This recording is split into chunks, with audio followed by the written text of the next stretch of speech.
Olá, está começando agora mais um encontro semanal. No programa de hoje, você assiste a quinta resposta sobre o Missal Romano e ainda acompanha um papo breve com o Dr. Paulo Eduardo Nunes Goulart sobre câncer de próstata.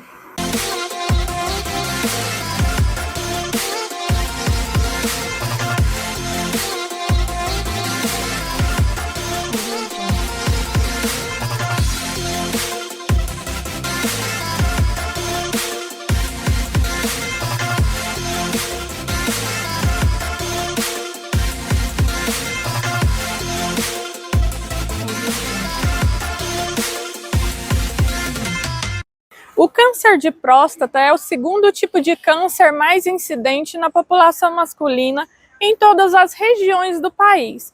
Veja agora a entrevista sobre o assunto com o urologista Dr. Paulo Eduardo.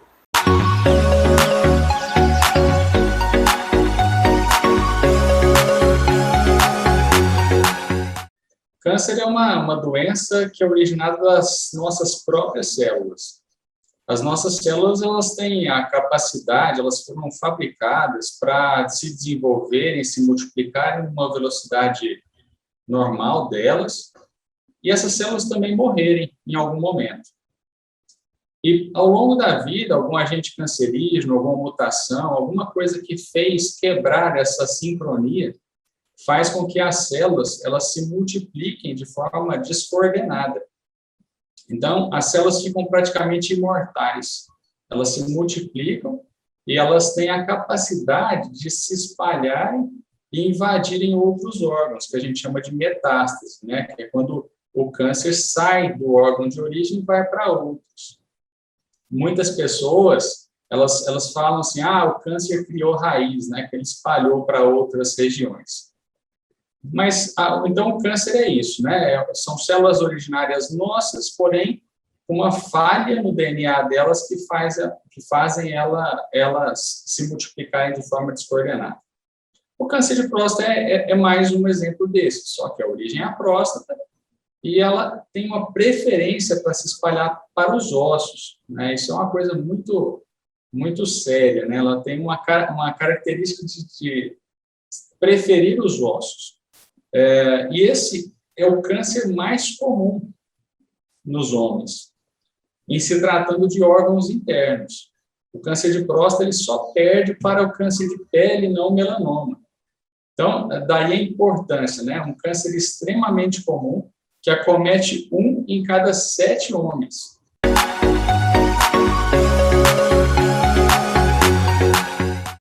Os sintomas são zero, nenhum. Nenhum sintoma serve de alerta para câncer de próstata. É por isso que a gente tem que lutar para que os homens façam anualmente os seus exames no urologista, para que identifique esse câncer em fases iniciais, onde ele não traz nenhum sintoma.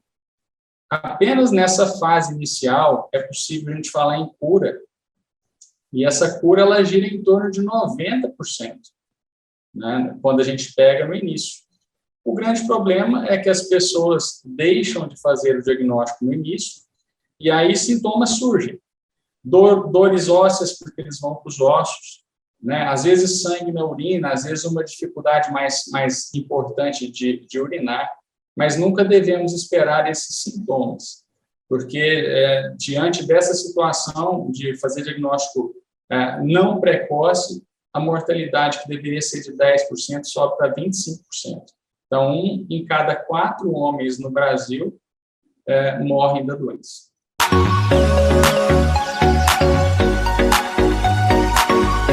O histórico familiar é um grande fator de risco. Filhos ou irmãos de quem teve câncer de próstata é um grande fator de risco associado à raça negra e aos obesos. Então, esses 3 grupos são fatores de risco. Então, a gente pede que as pessoas que se encaixam em algum desses grupos, elas comecem a avaliação de próstata um pouco mais cedo, comecem aos 45 anos. Para a população geral, a gente pede que comece aos 50 anos. Então, essa é a diferença, né? Quando tem o fator de risco, 5 anos a menos, 45.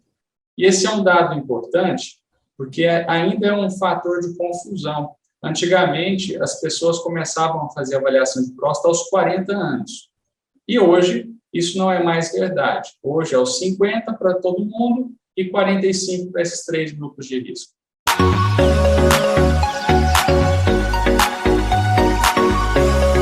A mudança da campanha Novembro Azul é para a gente fazer um chamamento a todos os homens para deixarem de preconceito, de bobeira, e de não fazer exames de próstata, né? O pessoal tem o medo de fazer exame de toque, né? Medo de ferir a masculinidade do homem por conta de um exame de toque que dura em torno de uns 5 segundos, no máximo 10 segundos. Exame indolor, um exame que salva vidas. Esses exames anuais de toque e de sangue, que é o PSA, a gente consegue fazer um diagnóstico precoce.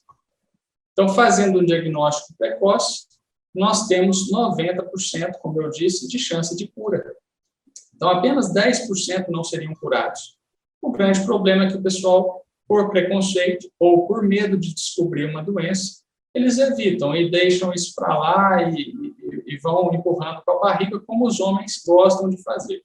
Nós, homens, a gente tem que aprender muito com as mulheres. As mulheres dão um banho na gente, né, com relação ao cuidado à saúde. Com certeza, há uma busca maior dos homens pelos consultórios urológicos no mês de novembro, mas não deveria ser, né? Não deveria ser.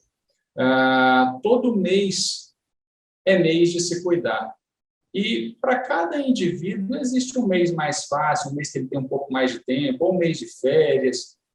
Então, eu sempre falo para os pacientes que eles escolham um mês que seja um mês mais fácil para cada um, e todo ano, naquele mês, ele se cuide. Porque se a gente deixar, o ano que vem eu vou, passam-se 3 anos, 4 anos, e o indivíduo não foi, e ele pode passar de hora, e não só, né, deixar a sua vida se perder, mas destruir a vida da família também, porque ele leva todo mundo junto, todo mundo sofre junto. Isso é uma coisa muito, muito chata, muito triste, né? Uma doença extremamente curável no início e zero cura quando passada de hora, só controle da doença. Agora você fica por dentro dos acontecimentos em nossa arquidiocese, na Igreja do Brasil e também no mundo no nosso Giro da Semana.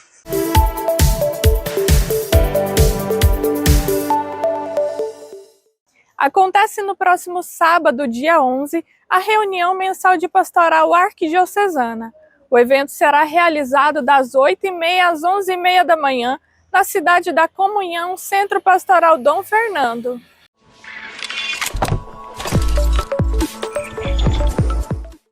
Meu irmão, minha irmã, aproxima-se a última reunião de pastoral do ano 2023. Você se recorda que este ano tivemos a primeira reunião em fevereiro passado na cidade da Comunhão. Depois fomos às foranias e vicariatos de modo alternado. Agora estamos no mês de novembro para realizar no dia 11, sábado, das 8h30 às 11h30, a última reunião deste ano de 2023. Gostaria que todos os catequistas, agentes de pastoral, vocacionados, seminaristas, consagrados e consagradas, todos os padres reservassem amanhã do dia 11 de novembro para estarmos juntos aqui na cidade da Comunhão, no Centro de Pastoral Dom Fernando, lotando o auditório Mãe da Igreja. Nós vamos ter 2 temas a ser trabalhados. Com a assessoria de Dom Ricardo Reppers, secretário-geral da CNBB, vamos ouvir um pouco sobre a campanha da Fraternidade 2024. E em seguida teremos um momento de lançamento da Assembleia Arquidiocesana de Iniciação à Vida Cristã, o caminho que vamos percorrer em 2024. Sua presença é importante. Venha participar conosco, dia 11 de novembro, às 8h30, aqui na cidade da Comunhão.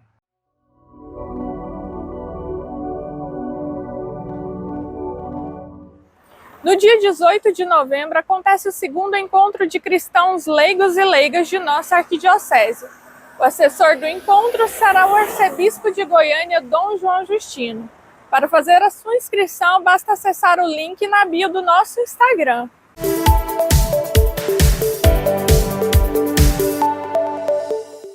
A Igreja no Brasil, por meio das pastorais sociais e organismos ligados à Comissão Episcopal para a Ação Sociotransformadora da CNBB, propõe a 7ª Jornada Mundial dos Pobres em preparação ao Dia Mundial dos Pobres, que neste ano será realizada de 12 a 19 de novembro.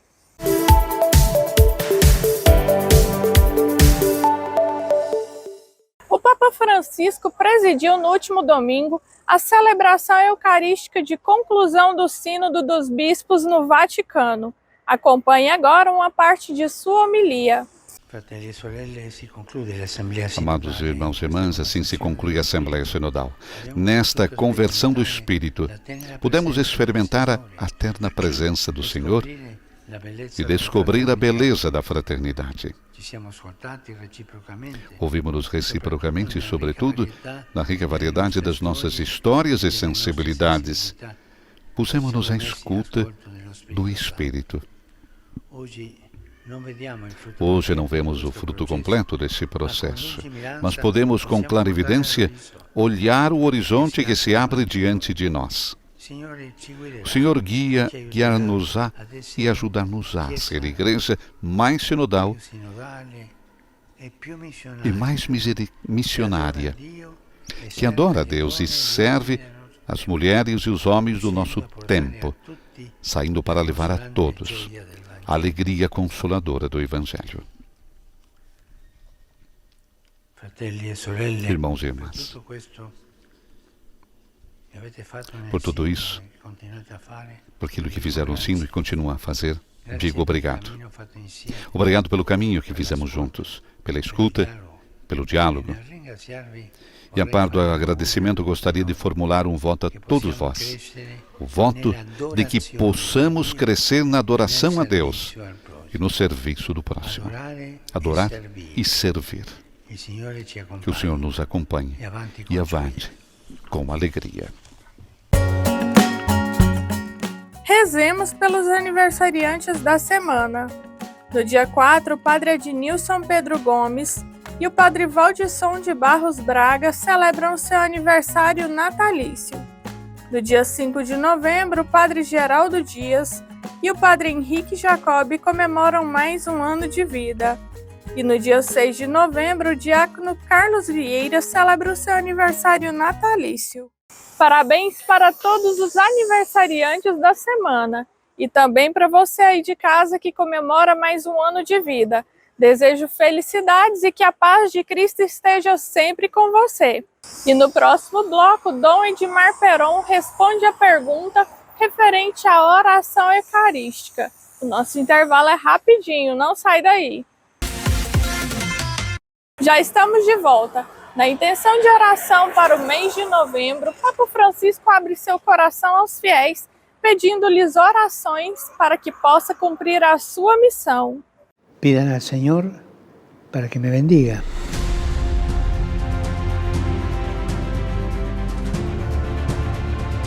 La oración de ustedes me da fuerzas y me ayuda para que pueda discernir y acompañar a la Iglesia escuchando al Espíritu Santo. Por el hecho de ser Papa, uno no pierde su humanidad. Al contrario, mi humanidad cada día crece más con el santo pueblo fiel de Dios.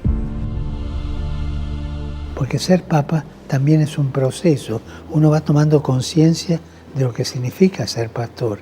Y en este proceso aprende a ser más caritativo, más misericordioso y sobre todo más paciente, como es nuestro Padre Dios, que es tan paciente. Puedo imaginar que todos los papas al empezar su pontificado tuvieron esa sensación de susto, vértigo, del que sabe que va a ser juzgado con dureza. Porque el Señor a los obispos nos va a pedir cuenta seriamente. Por favor, les pido que juzguen con benevolencia y que recen para que el Papa, sea quien sea, hoy me toca a mí, reciba la ayuda del Espíritu Santo, sea dócil a esa ayuda. Oremos por el Papa, para que en el ejercicio de su misión siga acompañando en la fe a la grey que le ha sido encomendada por Jesús, y siempre con la ayuda del Espíritu Santo. Facciamo in silenzio questa preghiera de voi su di me. Y recen por mí, a favor.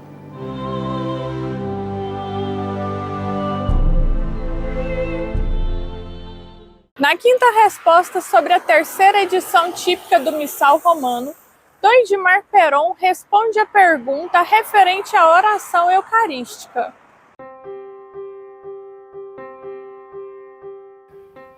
Olá, queridos amigos. Nós vamos criando esta familiaridade, porque a cada vez que aprofundamos alguma coisa do Missal Romano, nossas mentes vão se abrindo para celebrar cada vez melhor a Santa Eucaristia, a celebração eucarística. Hoje eu quero responder a uma pergunta do Rafael Lugon, que entrou em contato pelo YouTube, e ele fala da questão do cânon romano. Ele diz: por que o cânon romano é tão pouco usado? Há algum critério para se escolher as orações eucarísticas? Existe algum veto que proibiria o uso da oração eucarística em todos os domingos do ano? Então, Rafael, eu agradeço a sua pergunta e eu vou aproveitar para respondê-la em 2 vídeos. Neste primeiro vídeo, eu quero falar da oração eucarística em si, para depois falar dos critérios de escolha, porque sim, nós podemos escolher entre as várias orações eucarísticas que temos, uma para usar no domingo. Por primeiro, vou ao número 78 da Instrução Geral do Missal Romano. O número 78 diz que após a preparação das oferendas, arrumar o altar para a Eucaristia, colocando sobre ele o pão e o vinho necessários para a celebração eucarística, inicia-se a oração eucarística. Esta oração, ela é o centro e o ápice de toda a celebração eucarística. Nós sabemos que na liturgia da palavra, este centro e ápice cabe ao anúncio do Evangelho. Mas quando nós falamos da oração eucarística, ela não é somente a oração mais importante da liturgia eucarística, mas de toda a celebração. Por isso essas expressões centro e ápice que nós utilizamos para ela. Ela é uma oração de ação de graças e santificação. A tal ponto, oração de ação de graças, que a própria Instrução Geral diz que nós podemos, em brevíssimas palavras, antes de iniciar o diálogo, isto é, antes de dizer o Senhor esteja convosco, convidar a gratidão a Deus, introduzir esse sentido humano e cristão de agradecer. Com esta disposição interior de gratidão, nós entramos no mistério da oração eucarística. O sacerdote convida o povo a elevar os corações ao Senhor na ação de graças e associa esse mesmo povo à prece que dirige a Deus Pai por Cristo no Espírito Santo. Ele o faz em nome de toda a comunidade. O sentido desta oração continua o número 78 da Instrução Geral do Missal Romano. O sentido é que toda a Assembleia se una com Cristo na proclamação das maravilhas de Deus e na oblação do sacrifício. Não somente quem preside a Assembleia glorifica a Deus e oferece o sacrifício, mas toda a Assembleia, por ele presidida, também participa desta ação de graças e deste ofertório da missa.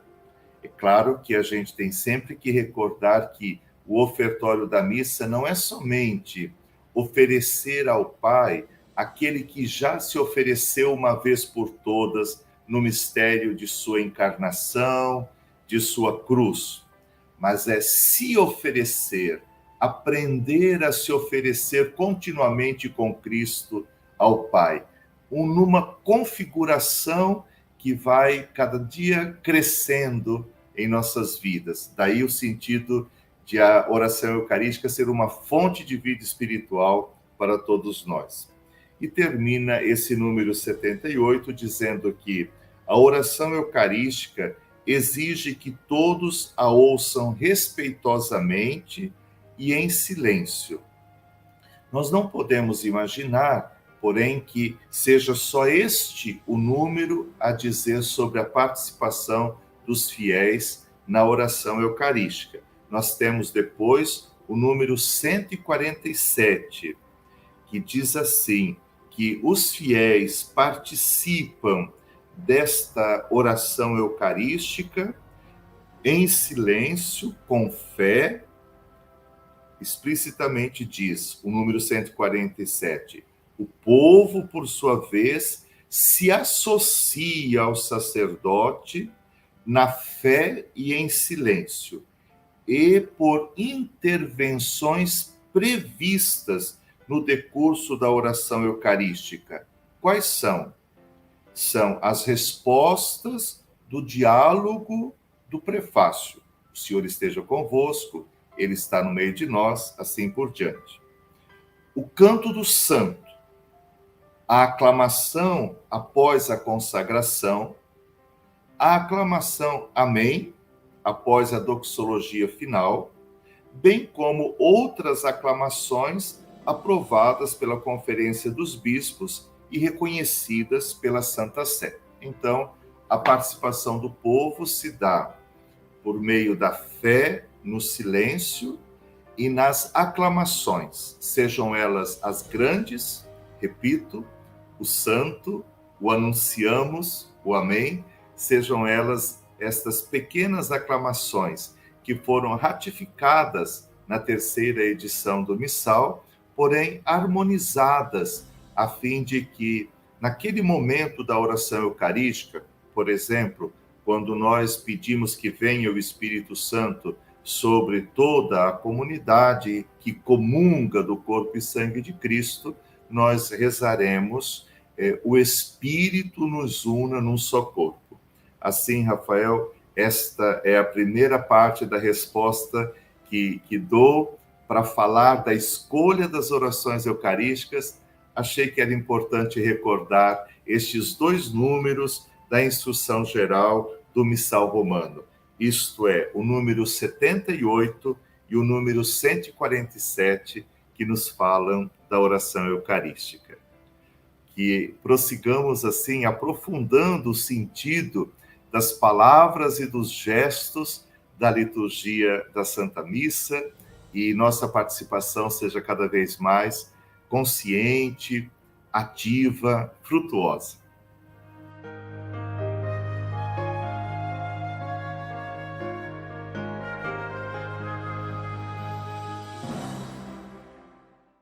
O nosso encontro vai ficando por aqui, mas continue nos acompanhando pelas redes sociais da Arquidiocese de Goiânia.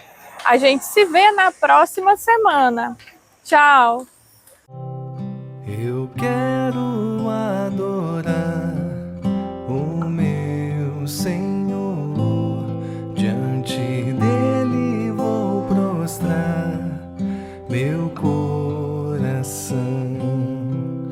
Eu quero adorar o meu Senhor, diante dele vou prostrar meu coração.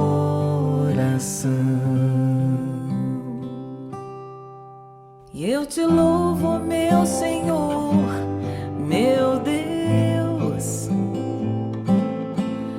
te agradeço por